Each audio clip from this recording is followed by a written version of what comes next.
Shalom, Om Swastiastu. Saya Putu George Matthew Simbolon, dan dalam kesempatan ini saya akan mempresentasikan mengenai sejarah hukum perbankan dalam tatanan hukum Indonesia.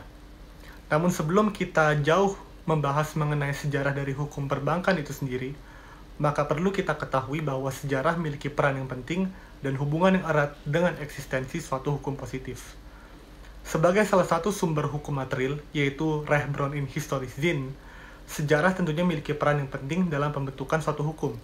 Dengan mempelajari sejarah, maka kita akan mengetahui politik hukum pada saat norma tersebut terbentuk dan juga penafsiran yang dilakukan berdasarkan hasil risalah atau hasil rapat dalam membentuk suatu peraturan yang bersifat tertulis sebagaimana dituangkan dalam naskah peraturan perundang-undangan itu sendiri.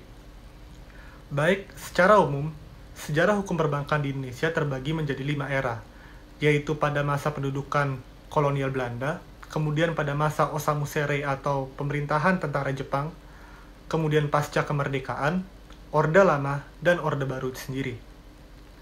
Namun sebelum kita mengetahui mengenai hakikat dari hukum perbankan pada masa Hindia Belanda, maka perlu kita ketahui juga bahwa pada masa dikotominya Indonesia oleh VOC atau dikuasainya Indonesia oleh VOC, dan juga pada masa Thomas Stamford Raffles, yaitu salah satu gubernur jenderal dari Inggris menguasai Indonesia, Indonesia mengalami krisis di bidang perbankan. Pada saat itu, wilayah Hindia Belanda mengalami krisis ekonomi yang kemudian menyebabkan pemerintah Belanda pasca pemerintahan Raffles, yaitu Inggris, mendirikan beragam produk kebijakan yang kemudian bertujuan untuk menyehatkan keuangan dalam koloni bumi Nusantara kita sendiri. Baik, perlu kita ketahui bahwa De Javas Bank itu sendiri didirikan di Batavia atau Jakarta, dan dalam wilayah tersebut De Javas Bank memiliki beragam hak istimewa, dan salah satunya adalah hak oktroy untuk menerbitkan mata uang sendiri yang tentunya sah berdasarkan kerajaan Belanda itu sendiri. Kemudian selain dari hak oktroy dari pemerintah Belanda atau dari De Kroon, yaitu raja sebagai kepala negara, De Javas Bank juga memiliki hak seperti memperdagangkan valuta asing dan juga tentunya menerbitkan surat berharga seperti wesel dan obligasi itu sendiri. Dan bahkan justru peran dari De Javas Bank dalam hal menerbitkan obligasi dan memperdagangkan valuta asing itu memiliki peran yang lebih dominan dibandingkan menerbitkan uang kartal dalam bentuk mata uang yang dilegitimasi oleh mahkota raja atau kroon itu sendiri. Pada masa De Javas Bank mengatur keuangan di bumi Nusantara, tentunya De Javas Bank memonopoli beragam bank yang ada yang tentunya juga berasal dari Belanda. Monopoli tersebut disebabkan karena De Javas Bank memiliki hak istimewa untuk mengetahui data-data dari setiap bank yang ada di bumi Nusantara kita. Sehingga kembali lagi, De Javas Bank kemudian membuat kredit dan bunga yang lebih rendah sehingga orang lebih banyak yang menyalurkan dananya, atau dalam artian De Javas Bank dapat menghimpun dana yang lebih banyak dibandingkan bank-bank yang lain. Kemudian pada tahun 1929, Belanda sendiri mengeluarkan yang kita kenal dengan Algemene Volkskrediet Bank, yaitu bank yang bersifat khusus yang tentunya bertujuan untuk mengatasi krisis ekonomi yang terjadi pada masa kolonial tersebut. Algemene Volkskrediet Bank pada dasarnya merupakan suatu badan hukum yang bersifat privat atau privat rechtelijk rechtspersoon itu sendiri. Sehingga walaupun memiliki tugas yang signifikan, Algemene Volkskrediet Bank juga merupakan suatu badan hukum swasta yang pada dasarnya secara perundang-undangan tentunya juga diatur di Wetboek van Koophandel, teman-teman, memiliki wewenang yang terbatas atau tidak memiliki wewenang seluas dari lembaga yang dibentuk atas dasar bestuur organ atau yang bersifat publik rechtelijk sebagaimana halnya pemerintah itu sendiri. Baik, kita langsung masuk ke masa penjajahan Jepang. Pada saat itu, pada tahun 1941, kita ketahui bahwa Pearl Harbor dibom, dan kita juga lanjut bahwa kekuasaan sekutu di di Asia tentunya dialihkan atau berhasil dianeksasi oleh Jepang. Nah, pada masa Osamu Serei atau rezim tentara yang menguasai sipil di Nusantara dan juga Osamu Kanrei yaitu rezim tentara itu sendiri menguasai bumi Nusantara, Algemene Volksrechtbank dikuasai secara penuh oleh tentara Jepang. Dan segala dana yang dihimpun dari Algemene Volksrechtbank pun digunakan untuk kepentingan perang dari tentara Jepang itu sendiri. Namun perlu kita ingat kembali bahwa DeJavasBank juga memiliki peran yang penting pada masa Osamu Serei karena DeJavasBank pun berkedudukan sebagai bank sentral pada saat itu. Dan dapat diringkas secara tegas bahwa tidak banyak perubahan pada masa penjajahan Jepang, namun perlu diingatkan kembali bahwa Jepang memiliki peran yang sangat signifikan yang tentunya merugikan masyarakat dengan diperasnya seluruh dana bank untuk kepentingan peperangan di Asia Pasifik pada saat itu. Baik, kita langsung masuk ke masa kemerdekaan ya, tahun 1945.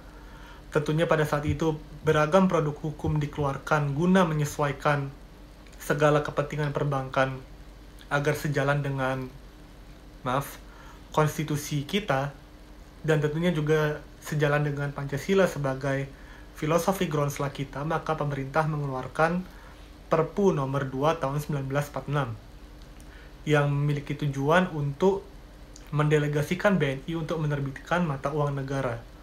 Kemudian juga peraturan pemerintah nomor 1 tahun 1946 dikeluarkan, yaitu perihal memberikan wewenang terhadap bank umum yang ada di Indonesia. Dan juga tentunya yang ketiga yaitu Undang-Undang nomor 11 tahun 1953 yang kemudian menasionalisasi DeJavasBank sesuai dengan amanat Pancasila itu sendiri, agar DeJavasBank itu sendiri merupakan suatu lembaga perbankan yang dapat sesuai dengan tujuan NKRI untuk mensejahterakan seluruh rakyat Indonesia. Namun tidak bisa dipungkiri juga bahwa DeJavasBank merupakan badan hukum privat, sehingga pemerintah pun tidak dapat mencampur tangan secara penuh terhadap kewenangan dari DeJavasBank itu sendiri. Kita masuk kepada masa Orde Lama, yaitu adanya penyimpangan terhadap Undang-Undang Perbankan, yaitu pasal 36 ayat 2 Undang-Undang Perbankan, yang merintahkan bahwa perlu dibentuknya bank-bank lain untuk menjalankan kewenangan bank sentral. Dan tentunya kebiasaan tersebut pada dasarnya merupakan suatu kelalaian atau suatu pengabaian terhadap hukum yang sifatnya juga tidak dapat dikatakan memajukan hukum progresif dalam bidang perbankan di Indonesia. Namun perlu kita ketahui juga ada dampak positif dari kebijakan pemerintah pada masa Orde Lama atau perbuatan pemerintah Bestuurhandelingen pada masa Orde Lama, yaitu seluruh bank-bank yang dimiliki oleh Belanda dinasionalisasi oleh Indonesia guna memberikan kelancaran terhadap pembebasan Irian Barat pada saat itu, tentunya pada saat operasi Trikora. Dan juga dibentuknya Bank Pembangunan Daerah berdasarkan Undang-Undang Pemerintahan Daerah yang tentunya memperlancarkan pinjaman kepada masyarakat daerah, yang juga dapat dikatakan bersifat membawa dampak positif atau membawa kemanfaatan bagi tatanan hukum perbankan Indonesia. Pada masa Orde Baru, kemudian Undang-Undang Perbankan yang baru dikeluarkan, yaitu Undang-Undang Nomor 14 Tahun 1967. Dan juga beragam kebijakan pemerintah dikeluarkan yang tentunya sifatnya membuat negara, dalam artian neraca perdagangan negara, menjadi balance atau tidak surplus dan tidak juga defisit.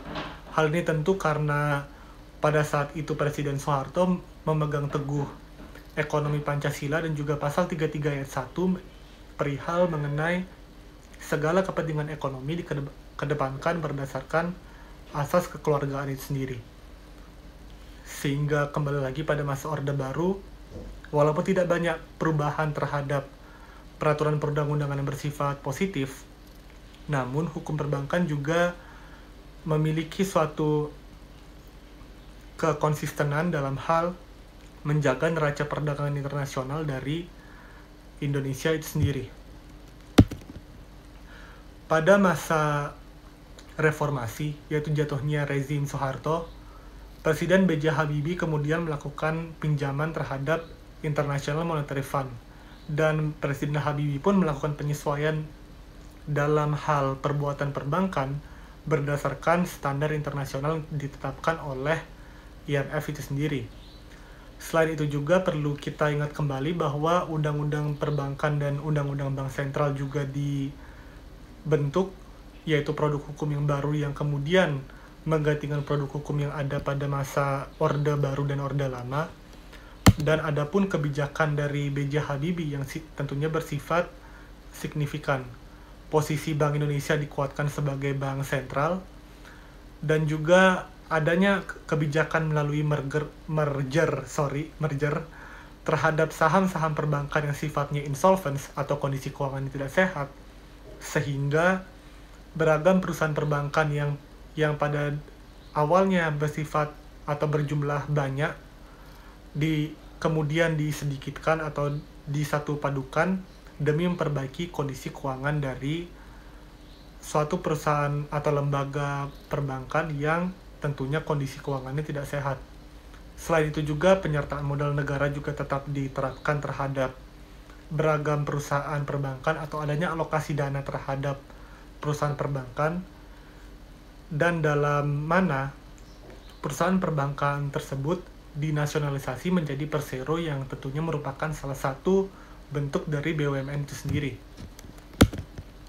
Dan sampai kepada puncaknya pada pasca reformasi, yaitu pada tahun 2004 Undang-Undang Nomor 4 Tahun 2004 tentang Lembaga Penjamin Simpanan dibentuk, dalam mana sistem mekanisme dari LPS akan saya jelaskan secara singkat, yaitu LPS hanya dapat menghimpun bank dengan jumlah yang terbatas, atau dalam artian LPS hanya dapat mengambil bank sebagai nasabahnya atau membackup suatu keuangan dari suatu lembaga perbankan dengan jumlah yang terbatas.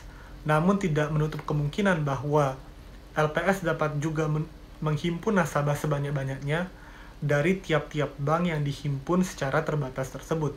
Sehingga perlu saya pertegas kembali bahwa LPS mengumpulkan bank yang terbatas, namun nasabah perbankan yang dapat dijamin oleh LPS pada saat dalam setiap bank yang dihimpun yang terbatas tersebut sifatnya tidak terbatas. Baik, selain itu juga kita juga perlu ketahui sebelum OJK dibentuk ya pada tahun 2011, kita perlu ketahui juga bahwa tiap-tiap lembaga keuangan di Indonesia memiliki lembaga pengawas yang berbeda-beda. Seperti pasar modal diawas oleh Bapepam sebagaimana dirumuskan dalam Undang-Undang Nomor 8 Tahun 95. Kemudian juga adanya lembaga perbankan itu sendiri, yang juga diawas langsung oleh Bank Sentral dan juga lembaga keuangan lain seperti asuransi yang langsung diawas oleh Menteri Keuangan. Namun sejak tahun 2011 dengan diundangkannya OJK, maka seluruh lembaga keuangan, baik itu perbankan maupun non-perbankan, mekanisme eksekusi mereka dalam menyelenggarakan kepentingan mereka, yaitu menghimpun dana dari masyarakat atau melaksanakan alur keuangan suatu kegiatan di negara kita, itu secara keseluruhan diawas langsung oleh otoritas jasa keuangan itu sendiri. Namun pada dasarnya perlu kita ingat kembali bahwa adalah suatu tenggang waktu yang lama antara 2004 dengan 2011. Dalam artian LPJK merupakan suatu lembaga pengawas jasa keuangan sebagaimana dirumuskan dalam Undang-Undang Nomor 3 Tahun 2004 tentang Bank Indonesia, yang pada dasarnya telah memberi perintah untuk dibentuknya lembaga pengawas dalam bidang keuangan. Namun OJK itu sendiri merupakan suatu lembaga yang baru dibentuk tahun 2011, sehingga perlu kita ambil headline secara singkat bahwa OJK ini sendiri merupakan suatu perintah undang-undang yang tentunya sudah memiliki tenggang waktu yang cukup lama. Baik, sekian mengenai sejarah dari hukum perbankan itu sendiri. Dan terakhir perlu saya rangkum kembali bahwa sejarah memiliki peran yang penting dalam pembentukan suatu hukum material negara, dan kembali lagi kita pertegas bahwa sejarah hukum perbankan di Indonesia tentunya mengalami lika-liku tersendiri dalam artian adanya penyimpangan dalam praktik dan juga adanya peraturan perundang-undangan yang belum disusun secara material dengan sempurna ataupun secara formil dengan sempurna. Baik, sekian yang dapat saya sampaikan dan semoga bermanfaat, karena kembali lagi bahwa sejarah memiliki peran yang penting guna menafsirkan suatu hukum positif yang berlaku dalam suatu negara. Terima kasih dan Om Santi Santi Santi Om.